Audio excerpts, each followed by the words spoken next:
Patuloy naman ang pagbuhos ng suporta para sa half-Filipina singer na si Jessica Sanchez habang papalapit na ang pagtatapos ng American Idol Season 11. Maraming fans at ilang celebrities ang nagsasabing si Jessica ang dapat tanghaling idol sa taong ito.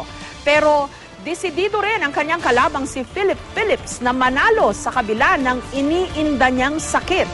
May report si Pia Arcangel.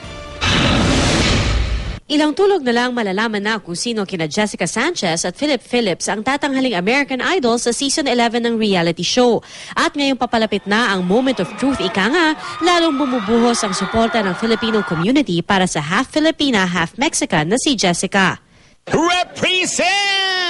No, this is the time. It's the time in our lives in the U.S. where you can say it's a really multi-ethnic landscape, and it's about time we saw another kind of talent showcased. I'm just so incredibly surprised. I mean, I didn't know there were so many San Diegans and Chula Vista people just supporting her, and it makes me so proud. I'm so happy for her. Ang mag-asawang miyembro ng Hollywood Foreign Press na sina Ruben at Janet Nepales, tiwala din sa talento ng half-Pinay singer. I think Jessica has the it factor because she has the heart. She's very sincere, she's very pure, and whatever she delivers on stage shines through. So that beauty in her is all coming out, and I believe she will be a big star. She is already one. Looks like we have a winner in Jessica. I think she has that star quality. I'm sure she will last. Ang ilang Hollywood celebrities believe din sa star power ni Jessica. I'm excited for you, Jessica. Congratulations, and share that music, share that light. Oh, absolutely. Come on. She started with us first.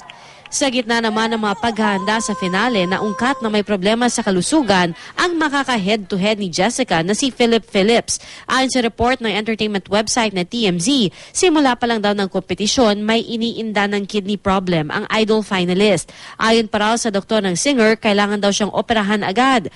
Pero desidido na si Philip na lalaban siya sa pinaka-aabangang finale at pagkatapos na lang daw siya magpapa-opera. Pia Arcangel, GMA News. At para bigyan tayo ng update tungkol sa nalalapit na finale ng American Idol Season 11, makakausap natin live mula sa Los Angeles, California, si Pia Arcangel. Good morning, Pia. Good morning, Jessica, at magandang gabi sa inyo dyan. At naku, isang tulog na lang mula rito sa Los Angeles at gaganapin na ang finals ng American Idol Season 11 kung saan magkakaharap na nga sina Jessica Sanchez at Philip Phillips. Kaya masasabi natin na medyo ramdam na ang idol fever dito sa Hollywood.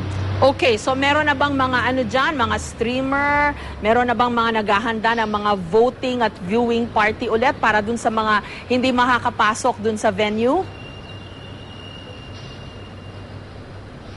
Actually, Jessica, karamihan sa mga voting at viewing parties na nalalaman natin as of now, no, gaganapin sa San Diego, sa California, dun sa hometown ni Jessica, sa Chula Vista. At sa paligid ng Nokia Theater naman, meron na yung ilang posters advertising the finale dahil doon gaganapin ang finals ng American Idol. Pero sa pagdating natin dito, no, Jessica, marami na ang nagsasabi kung sino-sino o kung sino ang kanilang iboboto at kung sino ang kanilang taya, ika nga, dito sa finals ng American Idol. May mga nagsasabing si Jessica at marami rin ang nagsasabi na si Philip Phillips, kaya talagang dikit ang labanan.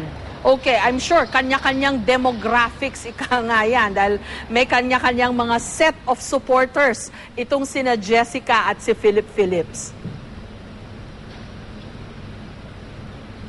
That's right, Jessica. Alam natin na si Jessica ay malakas sa Filipino at Mexican communities dito. Pero ang sinasabi rin nila, maaari siyang mag-transcend nitong demographic na ito dahil matagal-tagal na rin daw na walang babaeng nananalo sa finale ng American Idol. Dahil for the past 4 years, laging lalaki ang nananalo. Although some people, sinasabi nila na dahil dito, tingin nila baka si Philip Phillips naman ang manalo dahil he fits that mold, ika nga. Pero others are saying na it seems it's about time for a female winner. At gaya ng nabanggit natin dun sa ating report kanina, no, si Philip Phillips, may iniindang sakit ngayon, no. Nung umuwi daw siya sa kanyang hometown sa Georgia noong nakaraang linggo, sabi sa kanya ng doktor, mukhang kailangan na niya magpa-opera at talagang parang nanghihina na raw siya. Pero sabi niya, hindi, hihintayin ko na matapos ang finale at talagang magpo-perform muna ako. Kaya ang iniisip naman ng iba, makakakuha siya ng sympathy votes dahil dito.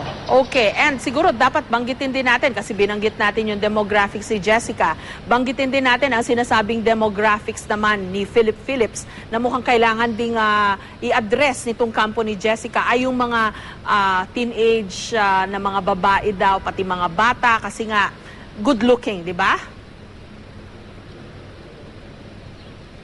That's right. Gaya ng past few winners nga, yun yung demographic na nakukuha nila. At yung concern nga ng fans ni Jessica, yung mga teenagers, yung mga bata, female teenagers, sila yung talagang pursigido sa kanilang pagboboto. Kaya talagang hinihikayat nila yung fans ni Jessica na bumoto ng bumoto. Okay, nako, I'm sure aabangan ng marami sa atin yung American Idol finale dahil nandiyan ang ating kababayan, kadugo na si Jessica Sanchez at siyempre makakatapat niyang si Philip Phillips. Maraming salamat sa iyo, Pia Arcangel mula sa Los Angeles sa California.